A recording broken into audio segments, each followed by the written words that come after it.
Hi, my name is Kirkaldy. I'm the Managing Director of McLaren GT, and this is Crimsafe Talking Tech, looking at the McLaren GT3 car.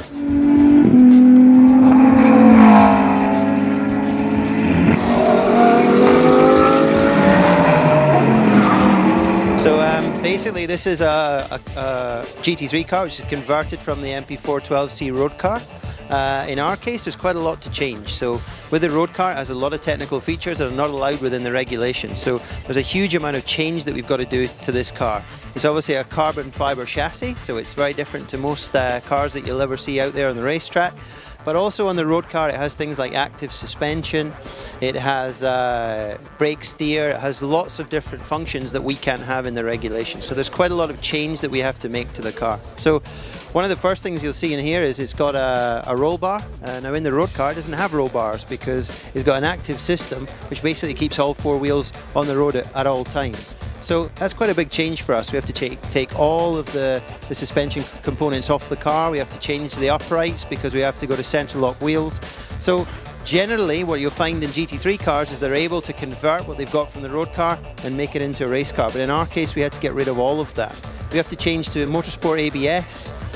We have to put some front cooling in, so we've got a front center radiator which we don't have on the road car. It's got a big splitter, it's got a big rear wing, very high, and also the car's quite a lot wider, so it's about 50 centimeters per side wider than the road car. That's basically to incorporate the wheels, which are a huge amount wider than the road car, and obviously slick tires, so quite a lot of change.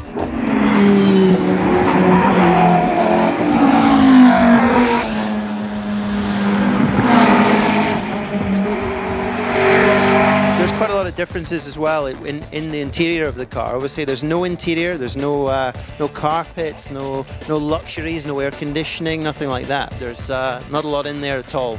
We have a very lightweight dash.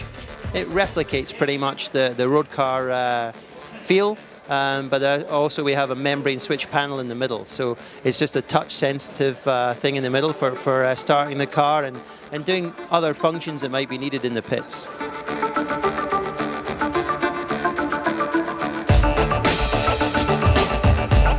This steering wheel here is from the 2008 Formula 1 car, so it looks quite trick relative, and there's quite a lot of things on here that you can change. So we got a map switch for changing engine maps, TPS, which is your throttle position switch, ABS, traction control, and then lots of other things that the driver needs, like neutral button, pit speed, drinks button, changing of the display, flashing lights, that sort of thing. So a lot of what we do with the McLaren is done on the steering wheel and not on the dash like quite a lot of other cars.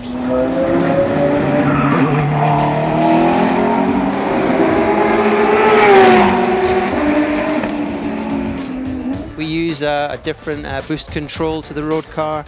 Obviously this car being turbocharged, so a lot of the cars out there are not turbocharged. There's us, there's the Nissan, and now in Europe there's a Bentley. So very few of us turbocharged, and there's a lot to learn there. We've had a bit of work to do to get that working for us. The big feature is the rear wing. Obviously that makes the biggest difference to performance. And then you'll notice along the bottom there, we've got a diffuser on the car as well. So that also generates quite a lot of downforce. We also have to incorporate catalytic converters. So you'll notice they're up high. And obviously that's quite an unusual feature for a car like this, where the exhaust is up high in the car.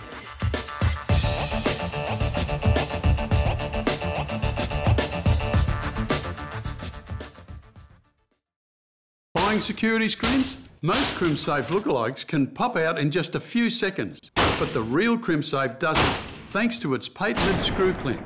Cheap lookalikes can pop out because they're only held in with a piece of plastic. But Crimsafe screw clamp locks the mesh and spreads the impact. Crimsafe resists attack and corrosion, and now has the ultimate warranty, 15 years. Ask for a demonstration today, because if it's not Crimsafe, it's not Crimsafe.